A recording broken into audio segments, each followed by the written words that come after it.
I want to welcome you to tonight's training on remote supports. My name is Tiffany Ziegler, and I'm the Training and Compliance Specialist here at the County Board. Tonight's training is being recorded and will be able to be viewed on YouTube at a later date. I'm going to turn tonight's presentation over to our SSA department, and I'm going to introduce our Director of SSA, Jolene Carlson, and our SSA Manager, Brian Summers.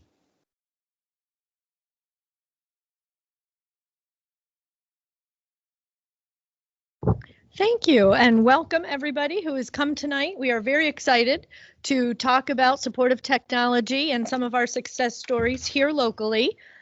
My name is Jolene Carlson. I'm the SSA Director for the Medina DD Board, and presenting with me tonight is going to be also Brian Summers, who's one of our SSA managers here. Hello to everybody watching at home.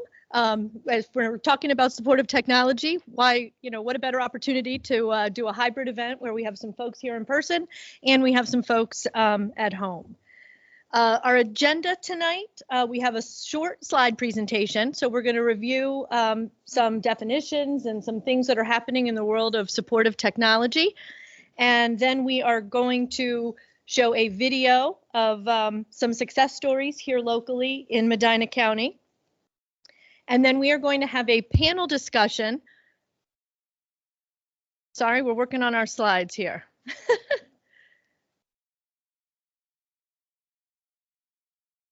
There we go. See, always a technology glitch. So after the video, we're going to have a panel discussion to share some success that we have had here locally in Medina County. And then we'll have a few closing remarks, and there will be opportunity for folks if you have any questions. So we're going to start tonight by talking about how did we get here, talking about supportive technology in the state of Ohio, in the developmental disabilities world. We've been very fortunate here in Ohio that we have been very forward thinking in terms of technology and supports for folks with disabilities. In 2011, Ohio was one of the first states to start incorporating assistive technology and remote supports into their waiver funding stream as a service for folks with disabilities. From 2012 through 2017, we've made some great strides with additional assistive technology options in the waivers and services for folks with disabilities. We then got very lucky, and there was an executive order signed by Governor Kasich at the time, making Ohio a technology-first state. And what this did was really bring to the forefront the opportunity to use technology solutions for folks with disabilities.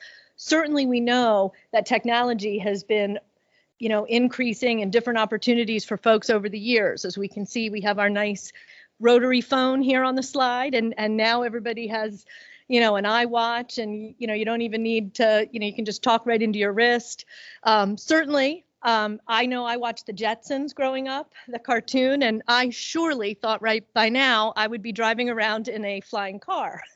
We're not quite there yet, but we are making strides. And then certainly we all know it's great to talk about technology. It's great to talk about the opportunities that individuals with disabilities have in the technology world, but without money, sometimes we don't get very far. So we were very fortunate that there was about $1.6 million added to the state budget in 2021 to really expand technology opportunities for people with disabilities. Now, you might ask, why are we really still talking about some of the basics when, now everybody's going to know what I'm going to say. Why are we talking about some of the basics tonight when Ohio has been talking about supportive technology since 2011? Well, there's been a lot of fear associated with supportive technology. There's been a lot of questions. People weren't sure where to start. So as we seem to do in the developmental disabilities field here in the state of Ohio, we created a rule. We have dozens and dozens of rules that many of you are aware of there's rules around choosing providers, there's rules around writing the ISP, there's rules around all the different services, and technology first is no exception. But one thing that the rule really does is get us to a place where we're really forced to have these conversations and make strides.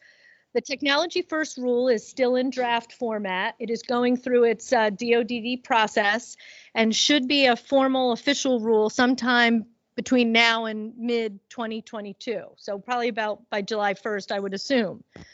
What the rule is really doing is forcing, and I use that word loosely, but it's forcing us to really have conversations about when and where technology is appropriate. We know technology is not for every single person. We know technology does not replace all of the people in our lives, but it's an opportunity for us to have conversations about where and when that technology is going to be appropriate for somebody with a disability, just like it's appropriate for you and I.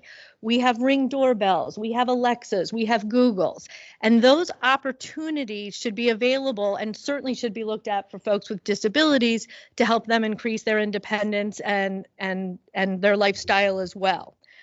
The Ohio ISP, which is the new State 1 plan, is going to have embedded in it as a part of that process the ability for the team to take that person-centered approach and look at technology solutions in every area of a person's life. So there'll be a lot of opportunity for folks to look at technology first, and this rule will really help us kind of move that needle forward. And I'll now turn it over to Brian. Okay. Well, as Jolynn mentioned, our system is based around rules, and the supportive technology really offers personalized opportunities to help with people's daily activities. And there's two main rules that are going to be focused on here. First of which is remote supports. And just as the name implies, what that means is that your primary support is not there with you. They are at a remote location. The important part about this rule is that it includes two-way communication in real time. So that can be a Skype type thing, FaceTime, maybe it's just audio. And that can also incorporate things like sensors or other types of things in the home. The other rule that goes hand in hand with that is the assistive technology. And that can be something that operates independently of the remote supports, but that also includes any of the technology, the physical items that are used with the remote supports. And that can be anything like a Ring doorbell so that you can see who's outside. It can be a timer for something. It can be a smart outlet so that you can turn off the stove remotely if you forgot and left it on. So we'll go to the next slide there. Okay, and so some technology examples. And just like all of our services, the first thing we do is identify the need. So we've got some possible needs here. Cooking safety, overnight support, medication, fall detection. We talked about the visitor monitoring. And then once we've identified the need, we determine how to meet that need. So if we go to the other side, we've got some possible solutions. And this has got several examples here for you. I'm not going to read all of them to you, but you know, the doorbells we talked about. I'll call your attention to the bottom item on the list, other off-the-shelf options. You know, a lot of the devices we use, they don't have to be some sort of special technology. As technology in our culture is increasing, those options are available to everyone. Okay, so why would we use supportive technology? And because technology makes life easier. And as you saw in Jolynn's slide earlier with the rotary phone, I mentioned to her the title of that slide was portable phone. And for those of you who remember, it was portable because it wasn't hooked to your phone, to the wall. You could carry it around with you, and it made life easier at the time. So let's get some examples here. So the technology can increase your independence at home and work. It can increase your level of privacy in your home. You don't need to have a staff there with you all the time. You can just access the staff when they're needed. It can increase your sense of accomplishment. You don't need the help with things, so you can do it on your own. Can meet health and safety needs. We've seen a lot of this with like sensors. Maybe people have a fall detection system. Maybe they have issues when they go out into the community, so they have a press button that they can use. It can connect with your friends, family, and your community. I think everyone's seen that during the COVID era. In fact, those of you at home who are listening to this now are being connected with us through the technology. It can decrease your independence on staff. And one of the great things about this is that there are lots of lending libraries available. So you can try this technology without making a commitment to it. Can I jump in real quick? Yeah. Just to add a point here relative to decreasing reliance on staff. Certainly we said at the beginning of the presentation, and make no mistake, remote supports and assistive devices and technology do not replace people when that is what is needed for somebody. However, we are currently in our state and certainly nationally in a workforce crisis. The amount of DSPs that we have are not nearly enough to help support all of the individuals and the amount of support that everybody needs. So it really is incumbent upon each and every one of us to do our part in looking at where we can use technology solutions for folks so that the individuals who do truly need hands-on care 24/7 have those staff available to them when they're needed. So, in addition to all of the wonderful things that technology can do for us, we can't forget about the opportunity that we have to preserve the wonderful DSPs that we have working in our field.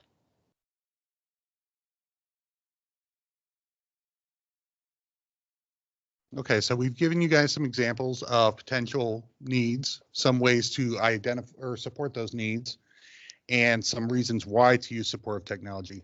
So what's next? I would like to learn more. I'm sure everyone is thinking that. So some things that you can do to learn more are you can schedule a tour of our smart home. We have an excellent smart home here at the Medina County Achievement Center on Windfall Road, and you can schedule a tour for that. You can check out the Technology Spotlight section in the county board's newsletters. They are spotlighting a piece of assistive technology in the newsletters on a regular basis. You can learn about some of the lending library technologies we have. Again, that is how you can try an item or device without committing to it. Talk with your friends and family about the technologies they use. We were having a nice conversation earlier about our personal devices and how different people use those technologies in different ways. Asking those questions can give you some ideas for things that you may not have considered in the past. And then you can also visit the Department of Developmental Disabilities website and check out their technology first section. That's going to give you links to a lot of different areas. For those of you who are ready to get started, the first thing you're going to want to do is contact your SSA, and then they can help you with some different things. They can help you identify the areas the technology might be helpful for you. They can help request an assessment where we have one of our assistive technology specialists work with you to identify those needs and determine how to meet those. They can help you identify a technology provider and authorize payment when needed for those services. The SSA can also help you with any of the items in the other column. So if when in doubt, contact your SSA. Okay, a couple things to remember. There's no wrong way to get started, okay? Just give us a call and we can help you out. There are lots of technology options and providers, and sometimes we need to make changes after the first time we try, and that's perfectly okay. We can put something in place. If it isn't working for someone, we can try a different type of technology, maybe a different provider, and work things out. Technology changes all the time. So just because there's not an option to meet your need today doesn't mean that there won't be one in the future. We're here to help you with the process. We talked about rules and definitions. You guys don't need to know any of that. That's what the SSAs are here for, and we can help you through that process. It's okay to start slowly, whatever you're comfortable with, and it's okay to start and then change your mind as we go through it. Again, sometimes we have to try more than once. The big thing that we want everybody to remember is if you don't try, you're never going to know. So it's important to have these conversations, have an open mind. Don't be afraid to try some new things. Just want to follow those couple comments of Brian's up with the fact that there's no wrong way to get started. And, we encourage everybody to talk with their SSA, and don't worry about what you think the solution might be. We want to sit down and talk to you about how does your day go? And once we talk about how your day goes, maybe it's your morning routine, your, afternoon, coming home from work. And then we'll kind of look at where are there areas where you're struggling and you want some help. And then we'll look at maybe those technology Don't feel like you have to know exactly what you're going to need or know that, oh, I think this will work. That's part of what this team process is for, and the assessment. So we have a lot of folks that can sit down and put all of our heads together and figure out what's going to be successful for somebody. At this point, I don't know if anybody has any questions or if we want to move right to the video. Were there any questions online? Okay, so then I think we'll roll the video. You may recognize some people you know. Started off with the process thinking, okay, hey, we had the remote supports provider in, we looked at the environment, we determined what we thought was going to be needed. We agreed that, he was going to be by himself in the morning, so he definitely needed a wake-up call and a reminder to get things going, and then a follow-up call to ensure that, hey, that's all done, and now you're waiting for your vehicle to take you to day programming. We figured, okay, well, these are 3 places they need monitors, or cameras. Here's 3 places that they have tablets, so he can have the ability to speak to, the remote supports. And the great thing is that, in a month, if we realize that, hey, you have a monitor, a tablet in your living area, your bedroom, and the kitchen, 3 places that we felt it was needed, but maybe later on there's something that happens medically for the person and they determine that they need to have it in the bathroom, that you can just roll that in and get that done. It takes a revision to the ISP in the plan, but the remote supports companies are really good about just adapting and adjusting to what the person needs. So. Remote supports and assistive technologies are pretty flexible. In one situation, we have an individual who usually has their remote supports turned on at 6 p.m. However, sometimes when this individual is feeling a little bit anxious, we have those remote supports turned on at 3 o'clock, which helps that individual get a little bit of assistance and make them feel more comfortable through the night. A couple of years ago, COVID's really changed how we do some of this. Before COVID, it was really kind of unusual to do much FaceTime or to do virtual visits or to do use technology to be able to participate. One of the positives that's come out of COVID is people have had to learn to be more comfortable with technology. So some of these things that the remote support companies can offer us is things that everybody uses. It's not unusual to do a televisit with your doctor, or it's not unusual to have to go and fill out an application using technology. All of those pieces and parts have made remote supports that much closer to being a way that people can have more independence, people can have more privacy, people can experience some alone time. And by allowing some of the technology to do some of those things that where somebody had to be sitting with you at your house, it's kind of expanded a whole new set of opportunities for some of our individuals. It's been really exciting to watch how a lot of our folks have been able to be independent and how they've been able to learn to use technology. What do you like best about your remote supports? That they're making sure I'm okay. And how do you feel about being in your apartment with no staff? Kind of happy about it. What makes you happy? What makes you feel happy about that? That kind of peace and quiet to myself. It gives me more freedom to do stuff and all that, instead of having, like, I lived in a house that had 24/7 staffing because the guy that I lived with needed it. On that note, I'd probably say that, that it's a lot, I shouldn't say easier, but it gives you more independence than having staff around all the time and all that. It's wonderful. I feel Bill is in a safer environment than being all on his own in case of a fall, in case of seizures. There's monitors in each room. Each entryway has a door sensor on it so that they will pick up, the monitoring system will pick up if someone were to enter the door. Then the camera comes on and sees who's there. They can then call Bill and make sure that everything is okay and who's entering the condo is safe to be with him. So it gives Bill a lot of independence. Really helpful with him gaining more independence. He has those reminders, but it's helping him just learn how to do everything on his own.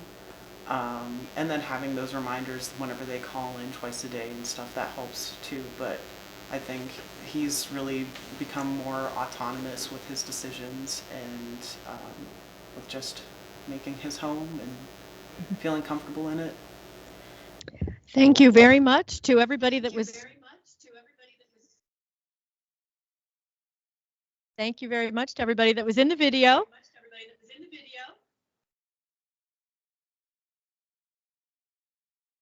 I don't want to say anything else because I'm echoing.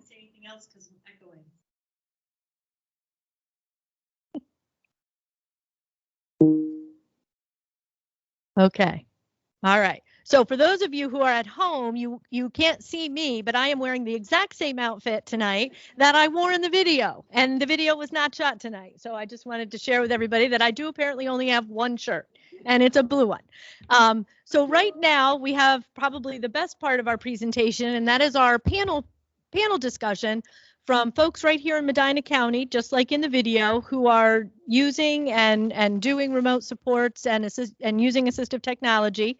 And that panel discussion tonight is going to be led by Connie Jack, who is our assistive technology specialist here at the board. Hello, everybody. I'm going to introduce to you some really special people who have really taken a huge interest in remote supports and learning about technology and using it in their life to make things a whole lot better. First, on our far, it'd be your right, we have Jean Bowman, who is Bill's mom. And then we have Bill Wylucky, who uses remote supports in his home, and he's going to share with us a little bit about what that's been like. And then we have Dave Clardy, who's the owner of Intervention for Peace, an agency that provides services to people. And then we have Ken Curtis, who is one of our SSAs. We thought that this panel would bring together a lot of the different pieces and parts of remote supports. So that's enough for me. I'd like to thank you guys for being here tonight, and I'm really excited to hear what you have to say. So let's start with Bill. And Bill, you'll have a microphone in front of you, and you can just talk like we're having a conversation. What made you want to try remote supports? Just the way, probably just the way I don't have to have somebody around me 24/7. I heard you say in the video that you used to have a roommate and you had staff with you all the time. Yeah. And what's it been like without all that staff? It's a lot easier it's a lot easier for me to have the system that I have now than having somebody there all the time. I bet. Jean, what did you think about remote supports when you first heard about it? Well, when Bill's SSA, Kim Diedrich, brought it to our attention, I was a little apprehensive, wasn't sure how Bill would react to it and adapt to it. But Kim she's very innovative and proactive with the remote services, and she helped us set up an appointment with Connie here at the home support room that you have set up here. And we were virtually amazed at the technology that's available to persons with disabilities.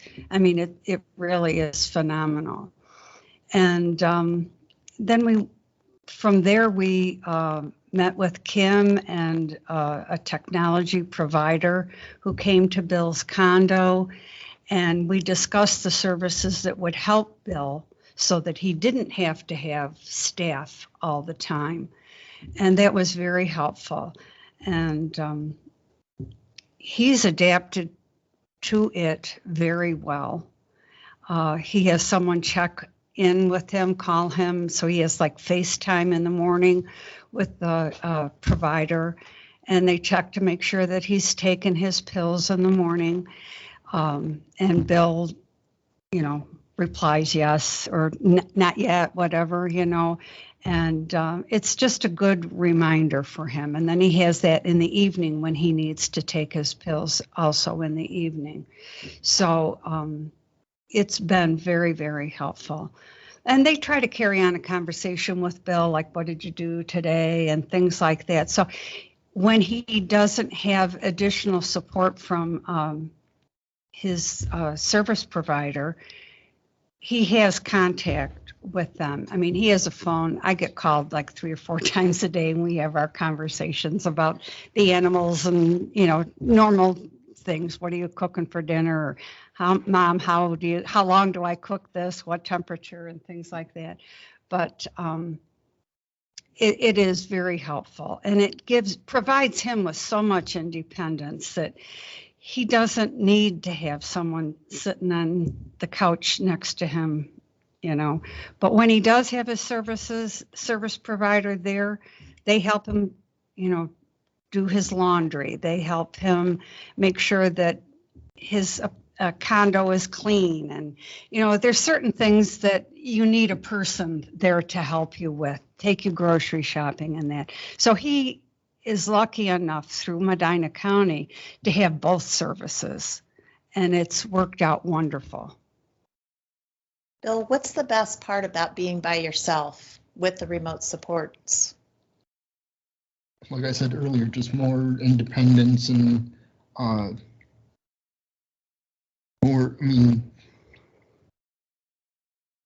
more freedom than I would have without 24/7 staffing. That has to feel great. So, Ken, what is your role in helping families when they're considering remote supports? Well, whether it's the individual, their families, or a provider even that might be bringing it up, I think my first role is just to be supportive and kind of reassure and just like be positive about the experience, because you never know where it's going to lead. So we'll just start off with that, and then from there, scheduling a moment to get into the smart room, so they can learn more about what is available, and from that kind of helps trigger like ideas of like what the needs might be. You see the two-way call that can be done, and you get a chance to actually experience that in the room. You get to see different equipment, different alarms, different sensors, those type of things, and you can just kind of start thinking, oh yeah, that'd be a good idea, or that would be a good idea. We don't need that. So it just kind of gives you an idea of like just getting a start. And then from there, obviously free choice of provider. They have a chance, I think, to see 3 different providers that provide remote supports in the smart room. But they had to have the free choice to choose a provider regarding the equipment as well as who's providing the backup and the supports themselves. So, and then from there we just start to coordinate meetings to move forward. We did have a chance to change providers because one provider that we were working with they were changing their hours of availability. So we had to have them come in and take out their equipment and cameras and things like that. And then we got a new provider who added a couple of things for Bill, which worked out really well. He has a keypad that he puts in code so he can enter his condo, so he doesn't have to fumble with keys and things like that.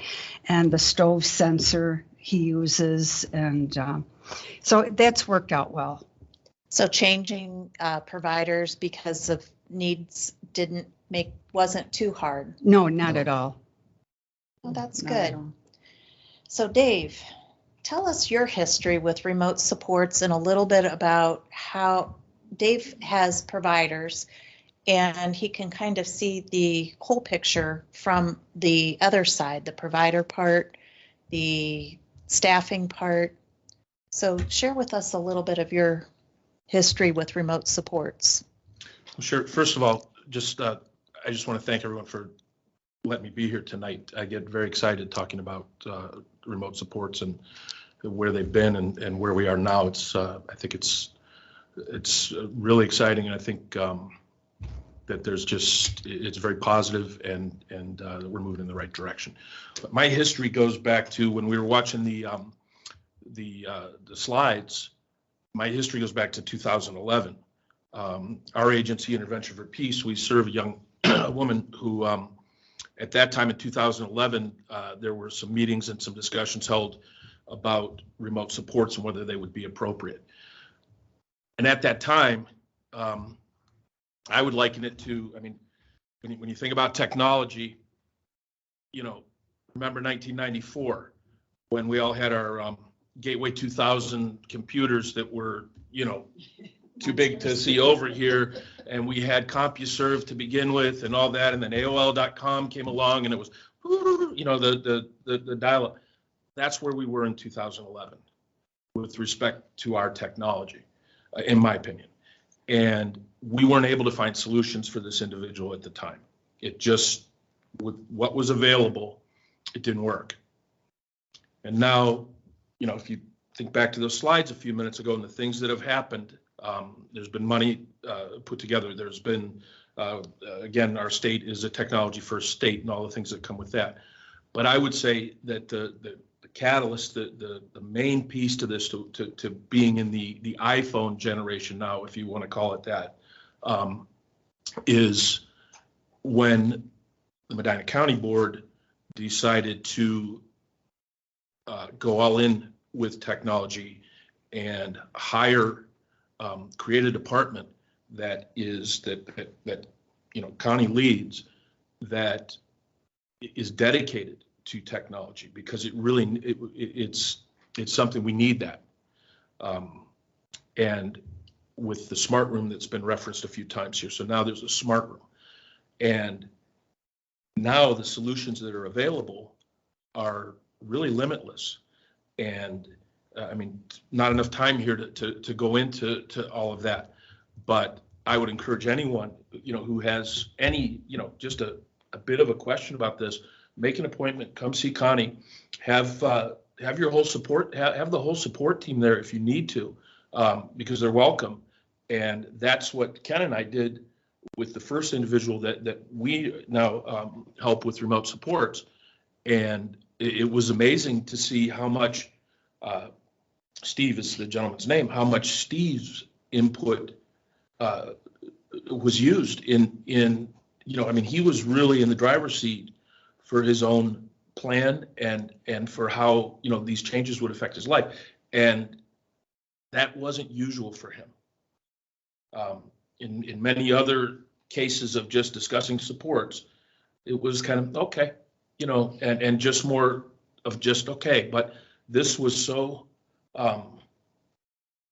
just empowering, and it's changed his life. And so that, that's I could go on for 3 hours. I won't, but it's just, that's where we were. And I've kind of seen it in Medina County from start to finish. And now we're excited to just dive in, and we're going the full boat with remote supports as a provider. We heard in the video and about the staffing shortage. So from a provider standpoint, how hard is it to get staffing to just stay overnight at somebody's home? Just to stay overnight, or would you like me to talk about how hard it is just to get staffing? Because we can. I can even go over that. I bet you can, because you hear it. Let's put it this way, and we're all smiling about this, because if we don't smile, we'll cry, because it really is serious. And I'll give you an example. We had 85 staff, direct care staff at the end of 2015. We have 58 direct care staff now. Our caseload has not changed very much. Meaning the number of individuals that we serve many on a 24/7 basis. And the effects of this shortage, it's hard on the staff that are working now because they work more, they spend less time with their families, they spend less time for themselves. I mean, sometimes we have to say, hey, you know, we've got to do something here. You're going to burn out. And then the individuals themselves that are receiving the service.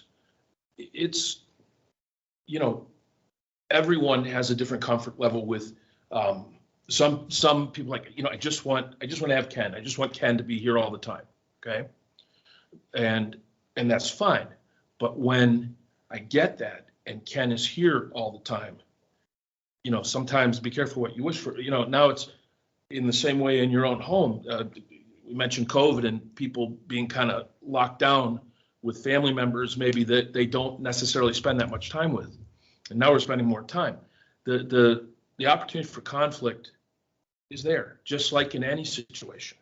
And so, you know, and then the other individuals that hey, I like having, you know, Ken on one day and Dave on another day and Bill and so on. And that goes away. And now it's maybe their least favorite person. And let's face it, everybody has a most, you know, that's the way this works. It's life. And maybe it's their least favorite person that is sticking it out and you know, and so that used to be in that group. And now they have no choice in that. I mean, there's very little choice for that individual. And I think that's something to kind of try to play that out in your own mind. Put myself in that position of, especially with 24/7, of just day in, day out, minute in, minute out. And so it's not, you know, people say, and I've had people say this to me in all different formats, different groups, don't you feel bad? Don't you feel guilty? Usually the word's guilty. Don't you feel guilty that you're proposing to use technology or machines to take the place of people? In other words, taking away people's jobs. And my answer is, this isn't like General Motors, where, you know, we're going to have a robot do this job now, and this is a job that has, you know, the best benefits in the world. That, you know, I mean, a General Motors job is a pretty good job, right? It's not like that. And we're not making this decision. It's very important to understand that the staff, the people that do these jobs, have already spoken. They've already told us, for whatever the reason is, this is not a job that, you know, that is, this model, the way that we are right now, it's not sustainable. Just one-on-one staffing, always, you know, human beings doing every piece of this. So I think that, you know, I think COVID taught us, when I say us, the board, providers, families, certainly individuals, it taught us that we have to have another solution. It's not, you know, we're going to do this, you know, this is to save money. This is to do this. It's not, we need to do this and at least explore it and be open to it, or it's going to be catastrophic as a provider in my mind. So Jolynn was not exaggerating when she said there are staffing shortages. Not at all. And it impacts family support as well, because the families then have to step in and do the grocery shopping, make sure that the laundry gets done, you know, make sure that, you know, the Swiffer under the bed, and, you know, it does, it impacts the family a lot. And then you have to realize too, with the FaceTime, when they call, the individual can also call them at any time and talk to and see a real person. And that's very helpful too. That is. Next question's going to be for Bill. What was your very first night by yourself like? Well, it was actually fine, but I know that I mean, I have had a seizure, but then the system actually caught on to it, and I had I had the fire department. Well, Well, there was some confusion, and yeah. the monitor picked Bill going from his bedroom into the bathroom, but didn't catch him going back to bed. And so the system called enhanced abilities, and we have a phone tree, and there was some confusion about the code to get into the apartment. And Bill didn't wake up. He's a very sound sleeper. And the police came, knocked on the door, knocked on the window, knocked on the door, and knocked on the door, and knocked on the door, and finally broke it down. So it was like a well visit, and just to make sure that Bill was safe, and he was. And we had to replace the door. What can I say? It happens. I mean, but it does. At least we all knew Bill was safe and he didn't have a seizure. And I love like stories like that because it's like it doesn't have to be perfect. Right. Like, I mean, really, Nothing's perfect. But it's really neat because these remote support companies are really willing to do a better job and figure out what needs to be done. And we do this even with our teams, with providers, right there on the spot. An extra camera was put in, a monitor was put in so that it was, it was ensured that they could see Bill coming and going. And there's no camera in his bedroom, so he has his privacy. When you talk to the service providers, they make suggestions as to where the cameras should be put. And it's up to the individual to decide, okay, I want it there, I want it here, So they're a big part of deciding what services they need and want. So you had that little glitch at the beginning and all of that. Do you still like having remote supports? Yes. Would you change back to having somebody on your couch at night? No. And after that little incident, how did you feel about remote supports, Jean? I felt more assured that Bill was being monitored.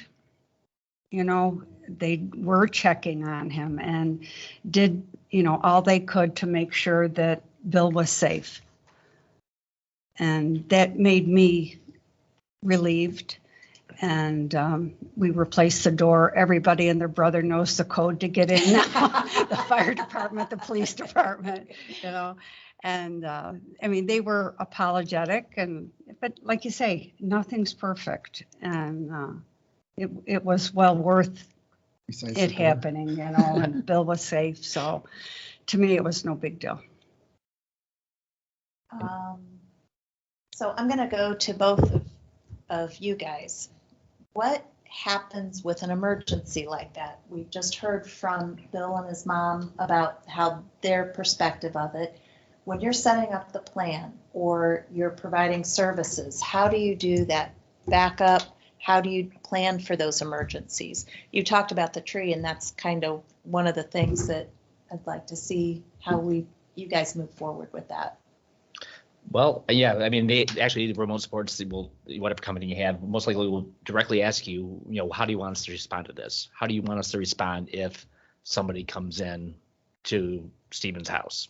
And, we develop that. We tell them how we'd want, does it have to be a call right away to Peace, or whether, can they just call Stephen and make sure? I think that's what they do for you, Bill. If somebody comes into your place, they just call and make sure, hey, is this a welcome guest? And yeah, they'll actually, even the staff that I have now, they'll the staff will, call in and say that they're here, and then when they leave, they'll call back and tell them that that they're leaving and all that. Another thing that this they do take a picture. You know, like I've been there when Bill has had a call in from the service provider, and I'll pop over and just say hello, and they'll take a picture. So they have access to regulars that come into the condo. So they don't have to call every time and things like that. I would remember that these companies are more experienced than we are. And so they knew the questions to ask us for the things that would be in between. Like, obviously, certain things like fires, whatever else, they're just going to call 911. They're not going to bother calling Dave's company or myself or checking with Steve. They're just going to, if there's something that they can identify as emergency, they're just going to take care of it. And then the other things that are in between, they just say, hey, what do we need to do in these situations? Do we just touch base with Steve, or do we touch base with the backup provider? And then you go forward with those type of, decisions. And they put it all into a line item for us that we put into the plan.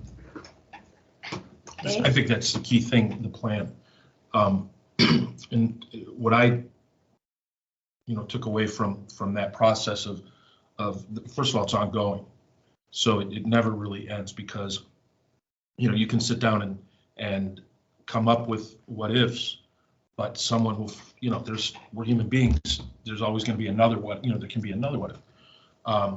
But the plan, in the same way that we sit down as a group, as a team right now with an individual, and try to do this as person-centered, and we look at outcomes and kind of work backwards, right?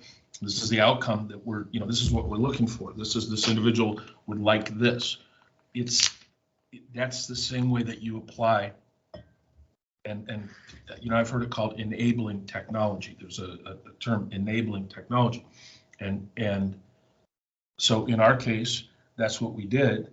And like Ken said, it just, you build it into the plan.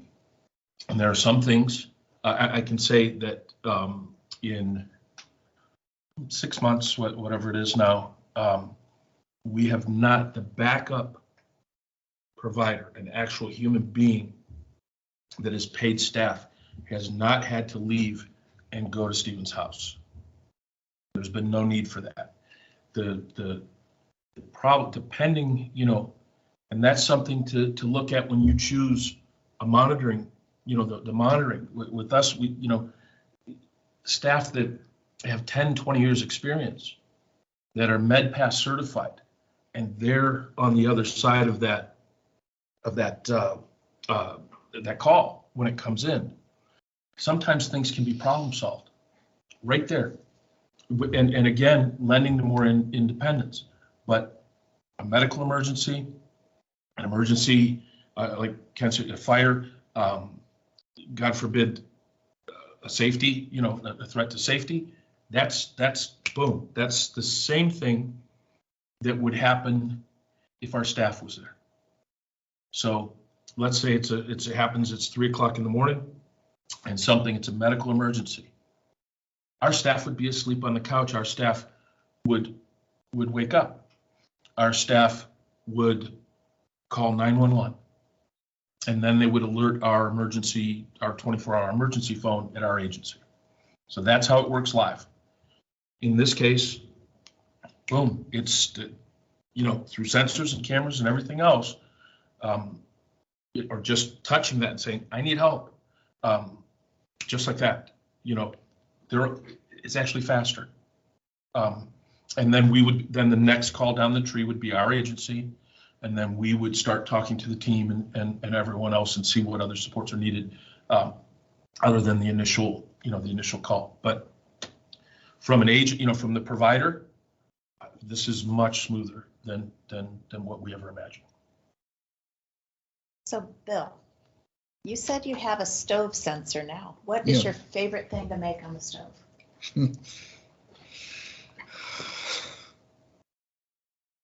I can't even explain. Your breakfast. Yeah, my breakfast, my dinner and all that. If I walk away from it, and if something's burning or something, I can actually hear the sensor go off. and I all wish I that. had one of those at my house. Save me a lot of bread. Like I mean, I've heard different stories on, saying that, what is it? That I would, I mean, like you said, that I wish I had it. I mean, it give me a sense of, okay, something's burning, something's, like on the stove too long or some, so it would like beep, saying, it's going off and all that. And I mean, if something was burning or something, it would indicate to my mom or even my sister that that something happened. That's exciting. Do you like to cook? Mm-hmm. Actually, I mean, I actually grew up in the kitchen. I taught him well. Now we're going to just do a couple quick down the row. You tell me what you think about these things, and then we'll open it up to questions. How has life changed? You guys can answer this together if you want. How has life changed since you've been using remote supports? I don't worry as much about Bill because I know he has access to people. I mean, I live like 35 minutes away from Bill, and I know I don't have to go there every day to check on him or have him have some support or whatever. I'm a phone call away and I'd be there in a heartbeat, but it does provide security for Bill, for me, peace of mind. Bill, how's remote supports changed your life? No, it's changed since I was in a house that had 24/7 staffing. I have now my own staffing and all that, but I don't have it as much now as I did. But it,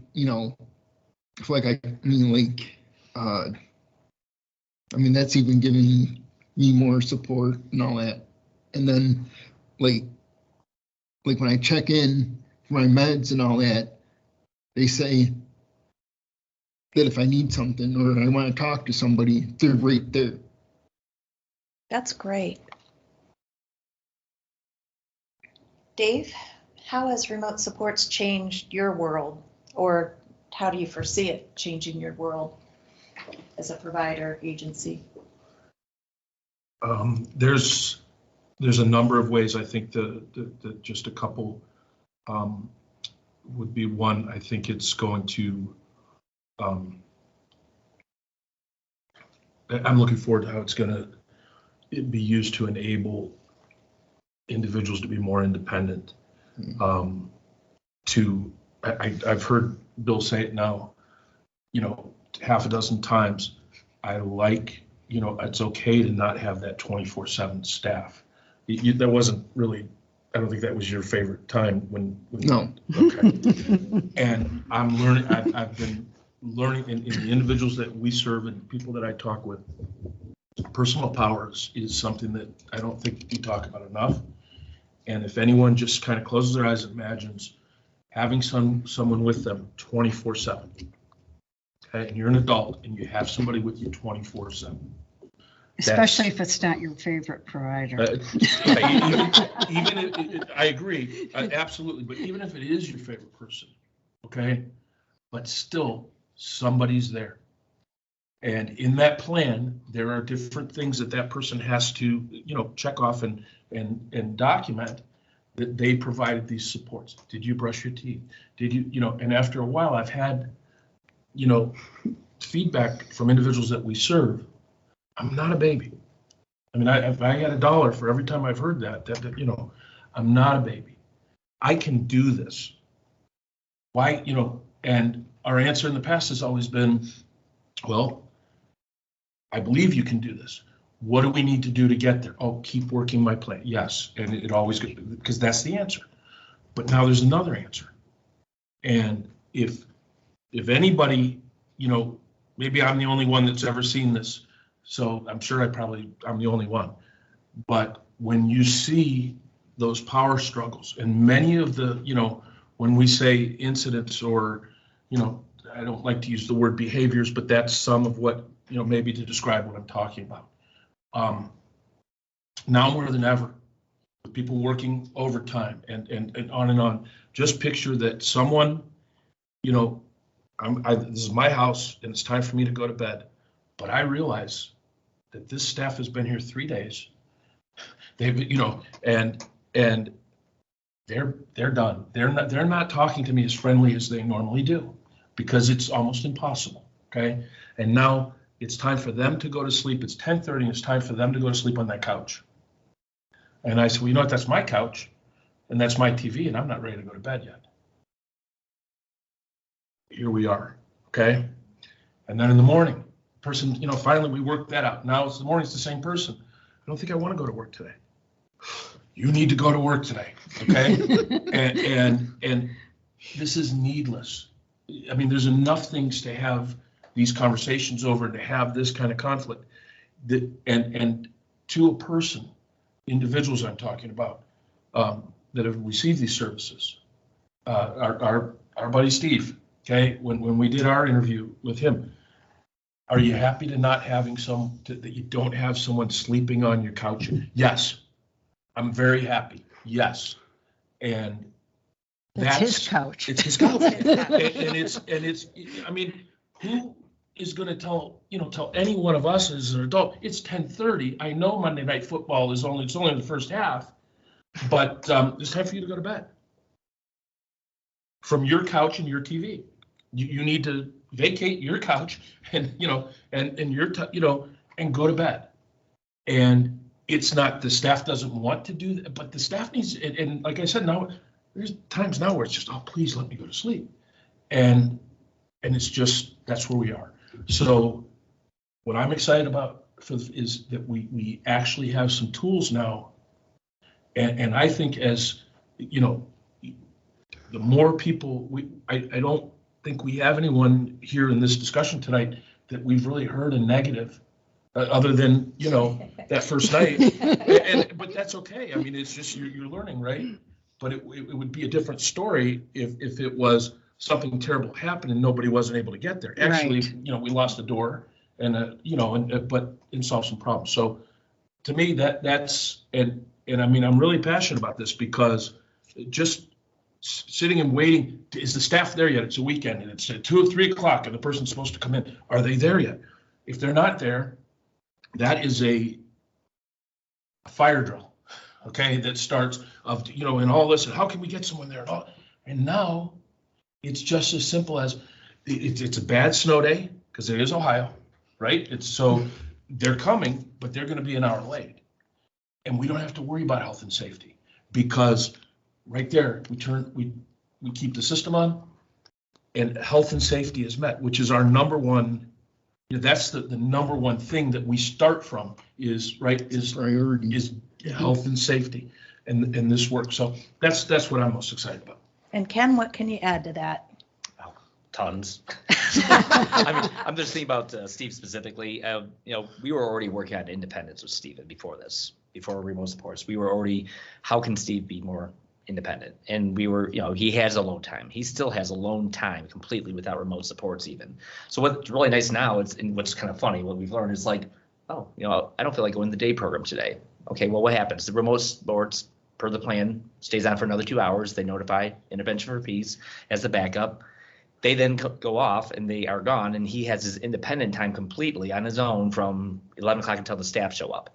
And he's just happy. And then the team just simply talks to him saying, hey, your program needs you. They have piecework to get done, whatever else, they miss you. And then, like, hey, you want to keep productive? And then he goes back and does his thing and works for, and Get That's back to his amazing. routine. Yeah, it's a lot. It's what's like the personal control. It's just like He's that's been what. fun to watch. He'll come and seek me out and go, wow, this is so cool. Yeah.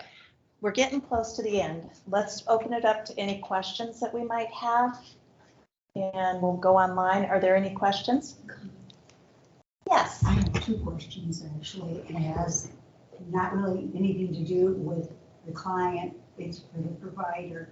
Now that we're in this new EDV system, how do you do documentations and how, when they have private time where they're not under any kind of surveillance, if something were to happen, how do you handle UIs and animals? The question was to providers, how do you handle the paperwork and the documentation? The short answer is exactly the same. It's we get information in real time. We're the provider of record, so it's our job to submit whatever the necessary, whether it's a UI, if it's an MUI, or whatever it is. We get in the portion of those reports what was what it's immediate action, okay, to guarantee health and safety. We're going to rely on the many times on the remote supports for that. And one of the things that Ken's when you said about Stephen, and if it stays on, but then there's that time when it's off. At any time that he's feeling he has a need, even though he's technically not on remote supports at that time, all he has to do is touch that screen and somebody's going to come on. He slipped and fell in the bathroom or something. Slip and fell. How do you know he's hurt, and how do you know what happened, and who then is responsible for writing up that UI or MUI? Yeah, the provider would still write it up because I mean, obviously they'd come in. Steven's like, hey, I hit my head, and it's like, if he didn't call 911 himself, if he needed it, but he would just tell his staff, and then they would do the incident report for a fall. But he has alone time already, so he's somebody that we felt that could be okay to be by himself. It's just that it wasn't like we didn't want him to have nothing throughout the whole night. Like we specifically set up his remote supports for times that he wanted it and it was most beneficial for him. He doesn't want it on a Saturday afternoon when he wants to go fishing. No. That's, so he doesn't have remote supports then. He doesn't want it when he comes home from his day program because he wants to, do his grocery shopping. He wants to go to the Pete's office. He wants to go, have his dinner. And so we picked a time that he was most comfortable with it. And then what's nice is that as a team, we can find other times in the future that he might want it more. But I'm sorry. So yeah, basically, if he were to fall, like when nobody was there, I mean, that would have been happening even if remote supports wasn't involved. And, so they would just.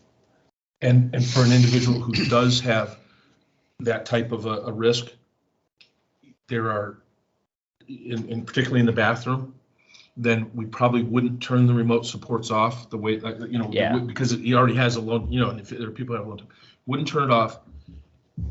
So for at night, there's a motion sensor. So, and as they're monitoring, when he passes that motion sensor by the bathroom door and goes in, they are now, an alert comes up, he's in the bathroom based on that. And then there's an actual directive that is in the plan. So what we were talking before, what, right? If what? If, okay, he's in the bathroom. We have X amount of time for him to come back out of it. He likes to take a long shower. If he wants to take a shower at 1 o'clock in the morning, that's his right? We don't want to interrupt that shower. We don't want to send staff over. Geez, I've been wanting to take a shower at 1 in the morning my whole life. I finally get to do it, and here's the staff again, right? So he's, right? So, but if he doesn't come out, then there's a protocol from there, okay? Mm-hmm. And because there's the screen and they can then, and it can be very loud if they need it to be, so they can come on the screen, speak through the bathroom door the same way a live staff would if they were there, right? We don't just barge in the bathroom on someone. We're gonna knock, are you okay? Do you need me, right? We're gonna do the same thing. And if he says, I slipped, okay, and then we go from there. So it becomes possibly a medical emergency. Or he's lucid, he's able to talk, he says, no, I'm okay, but I don't feel safe. okay, we're going to get someone over here now. Do you think you need somebody to come and take a look at it? Yeah. And then our backup staff may go there at the time. But specifically to the reporting, it flows just like we're the provider of record. So it's the same way. What other questions do we have? Oh, I'm sorry. Do you Oh, have more? no, she asked about the EVV. The EVV, how do we do that? So the EVV, it's still the same when a live provider comes to that location. Remote supports goes off the clock, and the live provider now comes on, and they would clock in with EVV right there. And if they're there for an hour, they would clock out with EVV. Just the exact same thing. They document what they did, the whole thing, just like we do now, and then it would fall back to whatever the plan So says. if the provider doesn't go there, they do it like face-to-face, or FaceTime or something like that, how do you document it then? Or is that totally That would still be under the remote monitoring portion. Any problem solving anyway, if it's solved without having to have live staff there, then that's it. Okay. Yep. Well, with that, I think we'll call it an evening. We'll have opportunities for people to be able to email or to call in and get specific questions answered. I'd like to thank our panel. You guys are amazing, and I'd like to thank you from my standpoint about embracing technology. You guys are just the icon of what this needs to turn into. Thank you guys. We very, appreciate very you and all the help that we get from Medina County Board. Agreed. I have a couple loose ends. We have a few resources here on the slide presentation. The Ohio Department of Developmental Disabilities has a Tech First area of their website. There are also Ohio Tech Ambassadors. There are about 10 folks across the state of Ohio who are Ohio Tech Ambassadors. They also do a number of speaking engagements, usually regionally, and they have profiles there, and they can answer questions and things like that. And then as well as the Ohio State University Nysonger Center website here has a technology project and things that they're doing. So there's a lot of additional information out there. We are really happy to have been able to have this panel presentation tonight because we know there's a lot of information out there about remote supports and assistive technology. And, there's always, there's that person out in Colorado or somebody in Connecticut. Well, we have people here in Ohio. We have people here in Medina County that are using remote supports and assistive technology, and we want you guys to know them. So if you have questions, please don't hesitate to reach out, and thank you very much. I would like to just add to that, as Jolynn and we've said throughout the evening, please contact your SSA to get started with learning more about the process. But I noticed that we have a lot of providers on our webinar as well. If you're interested in learning more about how to become a provider or navigate the rules or work on certification, you can certainly reach out to us as well, and we can assist you with that process also.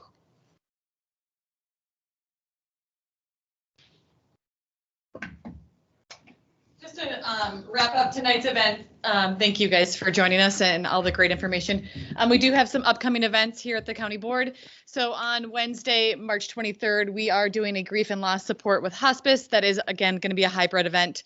So feel free to join us either in person or online. And then in April, we're going to do an introduction to American Sign Language. So if you're interested in additional trainings, feel free to join us. Thank you and have a great evening.